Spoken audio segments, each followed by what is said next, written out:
So this evening I was going to talk a little bit. It actually relates quite well to the meditation. You might have heard a phrase in there, a very similar phrase anyway, be here now.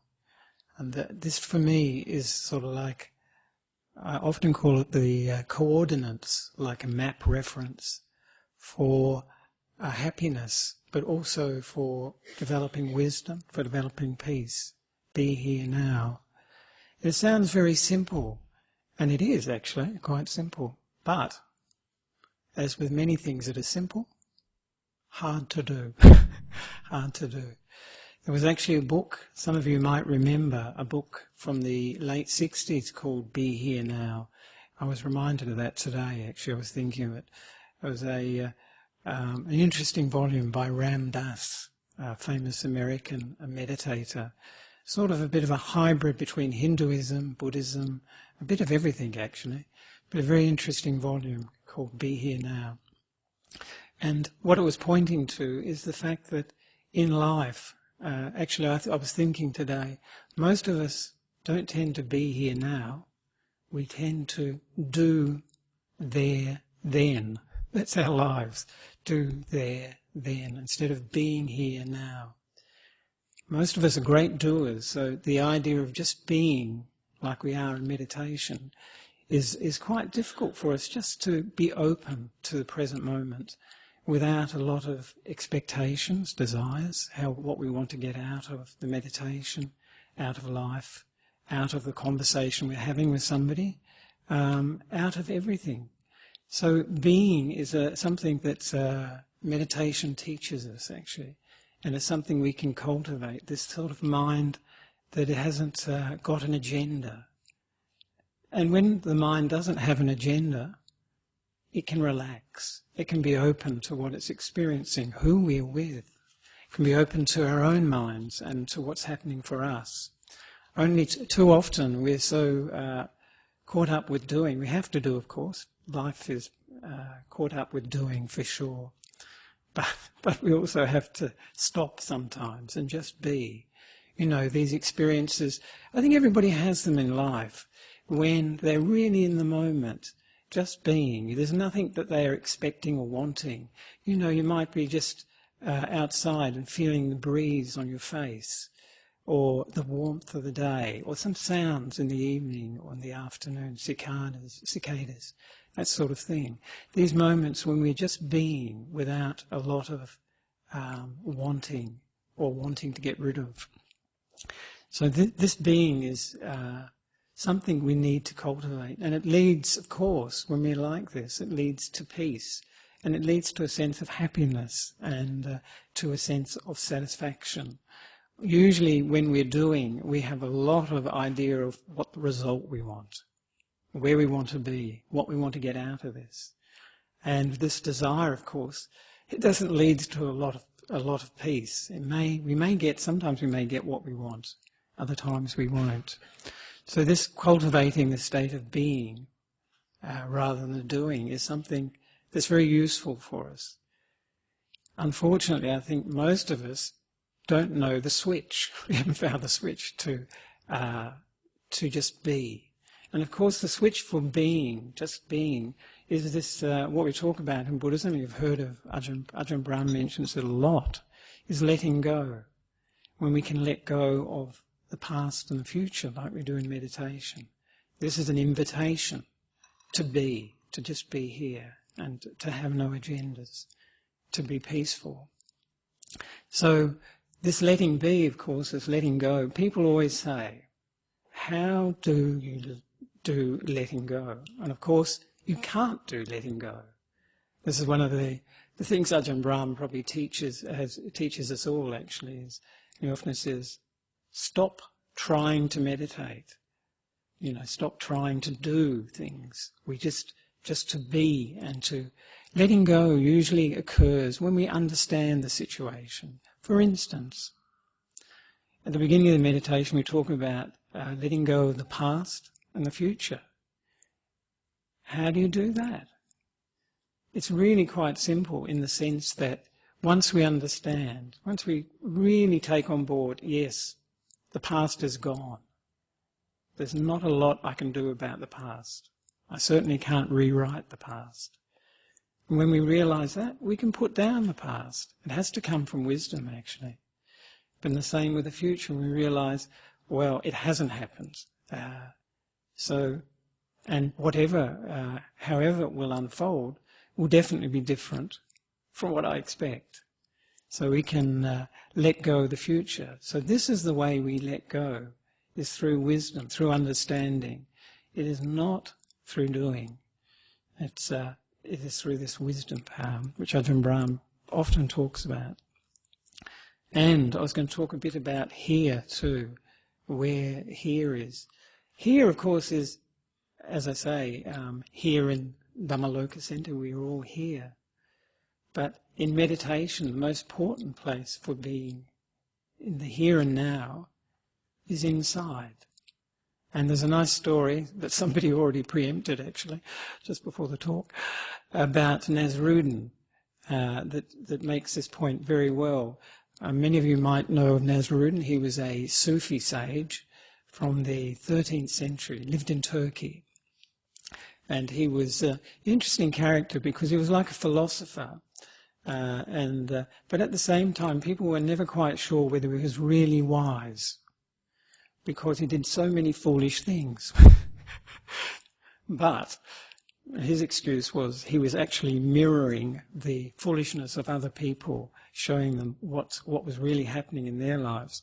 But one evening, Nasruddin was outside his house, and he was at night, and it was the street light was on, and he was looking all around on the ground, fossicking here and there and turning things over, and searching, looking.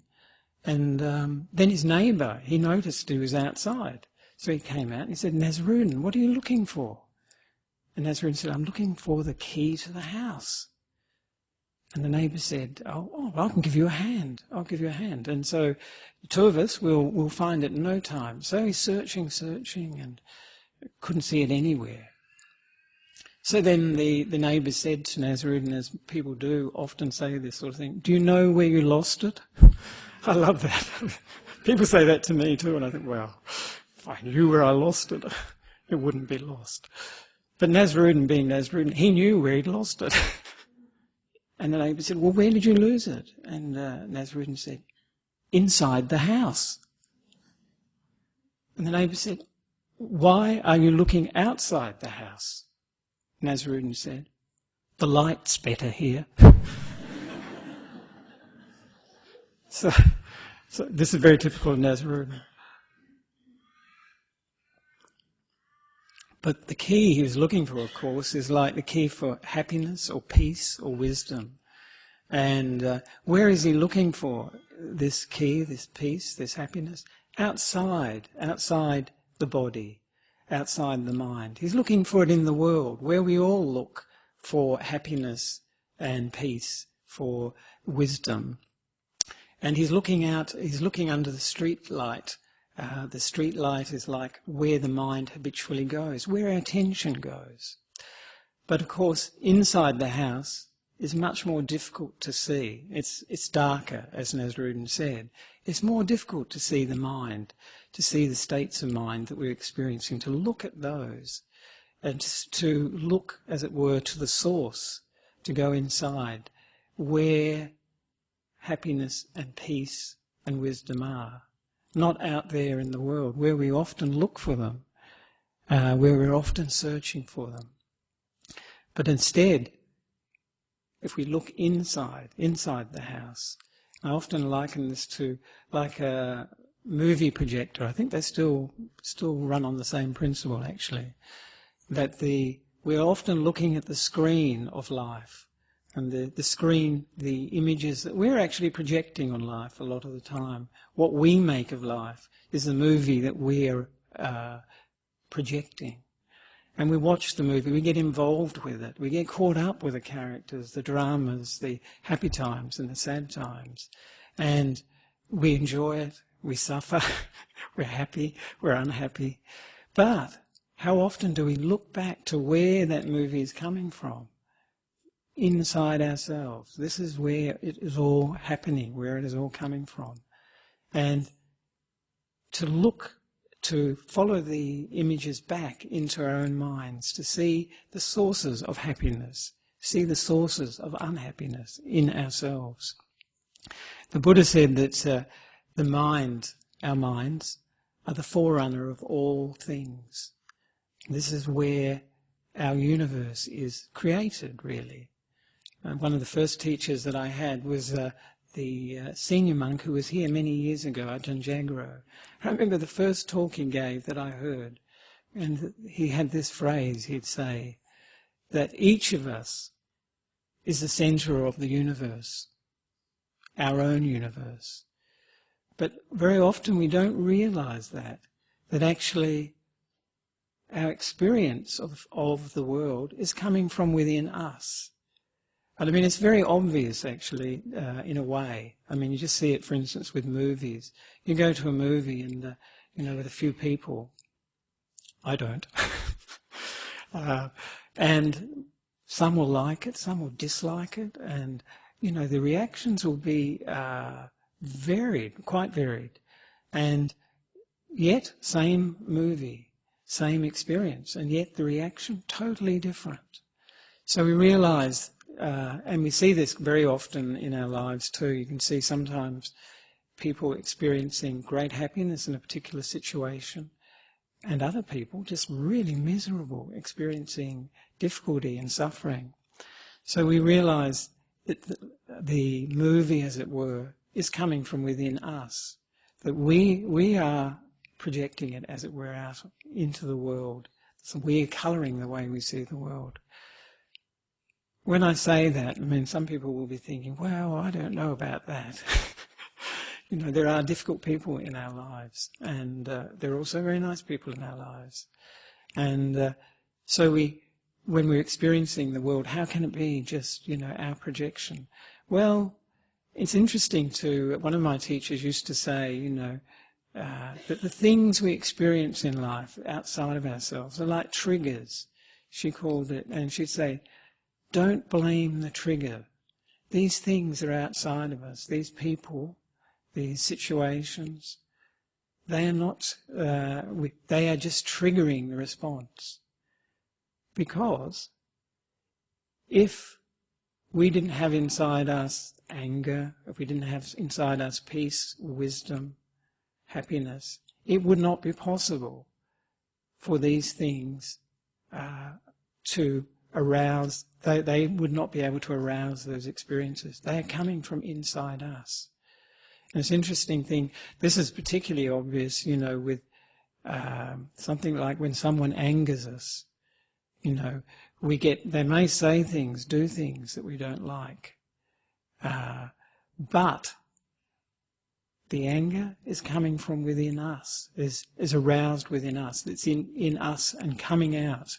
This is another thing that one of my teachers would say. What's inside comes out. And the Buddha really made quite an extreme case for this. He talked about the simile of the saw. You've probably heard this very famous simile of the saw. And he said, if bandits were sawing off our limbs with these two-handled saws, I've seen these in Sri Lanka, these vast saws, and you have a man at one end, another man at the other end, sawing away at your limbs. And he said, if we were to develop a mind of ill will, of anger, we would not be practicing the teachings of the Buddha. When I first heard that, I thought that was really extreme. I thought, well, how is that possible? If something like that is happening, someone is torturing us, someone is harming us, causing us a great deal of pain, how is it that we shouldn't be developing a mind of anger and ill will? Is it possible? It seemed impossible to me. But, of course, the Buddha is pointing to the fact that, as I was saying, the emotions that we experience are coming from within. They're not necessarily dictated to us from without. And someone who is fully enlightened, when an experience like that happens, their mind is not shaken by those. They will experience pain, of course, but not shaken by it. They can still be at peace in themselves. This is a very extreme case. I think the Buddha was trying to make the point very strongly. But it is the same for all of us. That whatever we experience in life, we can determine to a certain extent how we relate to that. This is where the situations in life, this is where we can bring our wisdom and our understanding to life. And not just be, because often I see people, and we all do this from time to time, feel a victim of life, like almost like someone is pressing our buttons, like the remote control. Someone's got a remote control. And we feel like they are manipulating us. And so we feel like victims of that situation. But in reality, the feelings that we have are within us.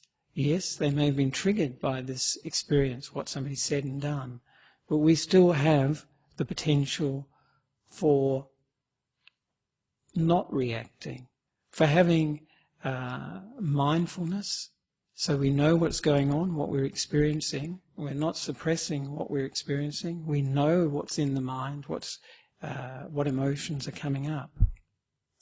But we're choosing not to react, not to give back as good as we get. And there's a nice simile for that too, that the Buddha mentioned that when someone is angry, it's like a person picking up a hot coal and throwing it at another person. The person that gets burnt first, of course, is the person who's angry. But if the person they're throwing the hot coal at is wise, they'll either duck or move and not accept the hot coal, not respond with anger to anger.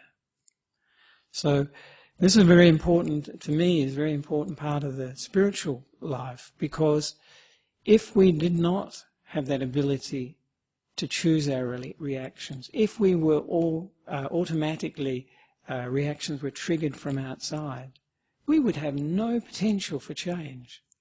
We could not develop the spiritual life. We could not develop freedom of mind. And often enlightenment is called liberation of the mind, liberating the mind from the conditions that impinge on it, the conditions outside. So this is a very important part of being here, is this realizing that we have power within, we have choice within, but we only have choice when we're mindful. This is a phrase, mindfulness is a word we use often in Buddhism, a very important quality of mind, because mindfulness is this awareness in the present of what is happening. Because if we are aware in the present, then we know what's going on. Too often we don't really know what's going on. We're reacting habitually, automatically. But with mindfulness we know what's going on, and we also know whether it's positive or negative, wholesome or unwholesome. So this mindfulness is very important, because then we have a choice. We don't have to react automatically the way we're conditioned. If somebody says something negative to us, angry to us, we don't have to give back with anger and negativity. So it's very important. This mindfulness is really the keystone of Buddhism, actually, keystone of liberation, that it allows us to know what's going on. Because if we don't know what's going on, if we don't know what's happening in the moment, there is no way that we'll develop understanding of what's happening in our lives, happening in our minds, and happening in our bodies. No way that we will develop wisdom from that. I was going to mention another Nissarano story it relates to not blaming the trigger, as I was talking about before, as it were, taking responsibility for ourselves. As usual, Nissarano was blaming the trigger, but I'll tell you the story. One day, Nissarano was walking down the street in his village, and he saw something glittering in the gutter, and he thought, what's this? And he bent down, and he picked up a metal mirror, and he thought, oh, somebody's thrown this away. And he looked at the mirror, He looked into the mirror, he thought, my goodness, this is ugly, this mirror is terrible. And he threw it down on the ground again. And then he said, I blame myself, I'm at fault. He said, I shouldn't have picked it up in the first place. Somebody obviously threw it away because it's a very ugly mirror. So we often do the same, actually, projecting, as I say, onto the outside world.